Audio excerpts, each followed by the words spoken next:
The country's greatest acts are all here, even those who supported Laurent Gbagbo during the last presidential election. Like Les Galliers, their song became the anthem of the former Ivorian president's campaign. But they now want to say they've moved on from the political crisis that had Gbagbo's supporters and those of his rival Alassane Ouattara fighting for control of the country. Some of the exiled artists have just returned.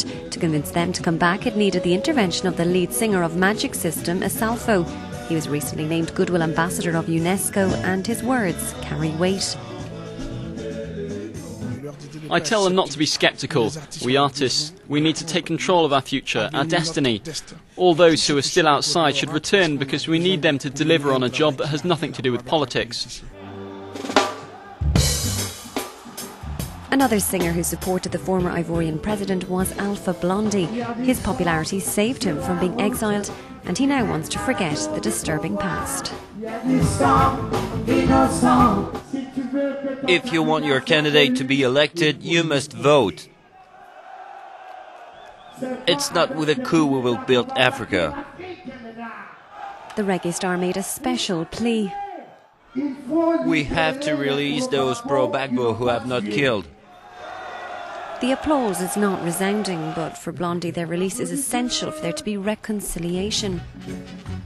This peace tour also sees the return of Tiken Jah Fakoly.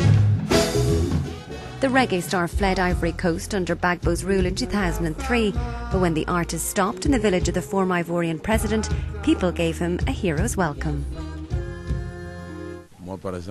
I, for example, who was accused, who was shown to be a supporter of Ouattara, well, I was carried in triumph. I'm very excited to see it, and that is why I think Ivorians want to move towards peace and reconciliation. An integral part of this tour for the artists is to meet the victims of the political crisis.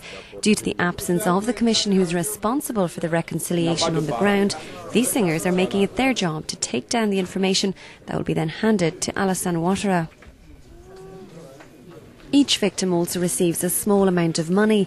Like the former local leader of the Ivorian president's party, Mboro was severely beaten by Gbagbo activists in January 2011. He takes us with him so that he can show the scars of that attack. He suffered many injuries that prevent him from working for another 2 years. With the proof in these photographs, he hopes to get some compensation. I don't think this rally would be enough for someone who is a victim and who still has scars to make peace.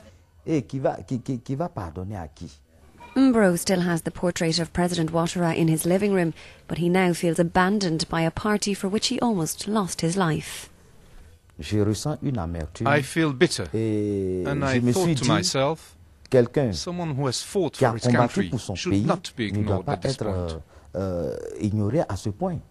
Mboro's not the only one to have lost a lot. On the other side of the city we find Adu, a member of Laurent Gbagbo's coalition. His house was completely destroyed during the crisis. He was then exiled to Ghana for a few months but chose to return to regain control of the party. I was a victim. I suffered more than some who say that they're not ready for reconciliation. But now I have the idea of forgiveness in my mind, to work towards reconciliation so that I can gain what I lost. Adu also wants to see the perpetrators brought to justice, but he's well aware that the current climate does not allow for such. Both sides have done wrong. Everyone has committed harm to his friend. So if you want to do justice, you have to do it on both sides. But to arrest a group, then release a group, you can't move towards reconciliation that way. Adu's goal now is that pro-Gbagbo leaders are released, to remobilise activists and to try win the 2015 presidential election fairly.